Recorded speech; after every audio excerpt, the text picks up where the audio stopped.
Жыве Беларусь! Адкуль пайшоў гэты покліч? Што значыць для кожнага беларуса? Гонар, любоў, пачуццё братэрства і адзінства.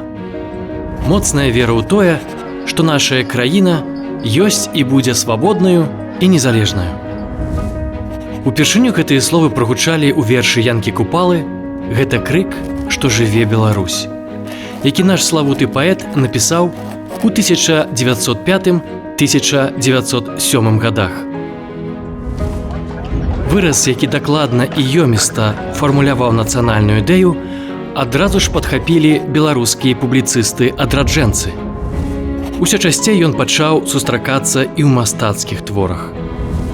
Пад дэвізам «Няхай жыве вольная Беларусь» у 1917 годзе у Менску адбыўся першы усебеларускі з'езд, які стаўся самым прадстаўнічым у найноўшай гісторыі Беларусі.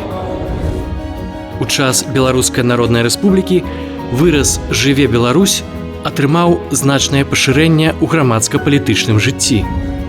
Лозунг зрабіўся прыкметным, неадымным элементам палітычнага і духоўнага жыцця беларускай эміграцыі на захадзе.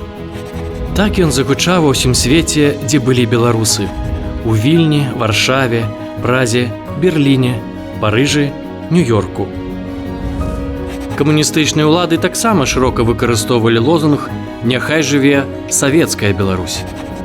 Падчас Другой сусветнай вайны з гэтымі словамі, як заклікам бараніць сваю зямлю ад акупантаў, друкаваліся агітацыйныя ўлёткі. Сапраўды ж папулярным у сучаснай Беларусі покліч стаўся пры канцы 80-х, у пачатку 90-х гадоў, калі абуджалася нацыянальнае адраджэнне. На вулічных шэсцях, музычных канцэртах, творчых сустрэчах, усюды, дзе беларусы збіраліся разам, каб сведчыць сваю адметнасць і права на свабоду, гучала моцнае: «Жыве Беларусь! Жыве вечна!» Гэта як пераклік з паролем паўстанцаў Кастуся Каліноўскага: «Каго любіш? Люблю Беларусь, то ўзаемна». Тым цяжэй уявіць, што ў незалежнай краіне словы, у якіх сцвярджаецца любоў да айчыны і вера ў яе будучыню, прызнаныя антыдзяржаўнымі ды фактычна забароненыя, а за іх ужыванне пагражае судовае пакаранне.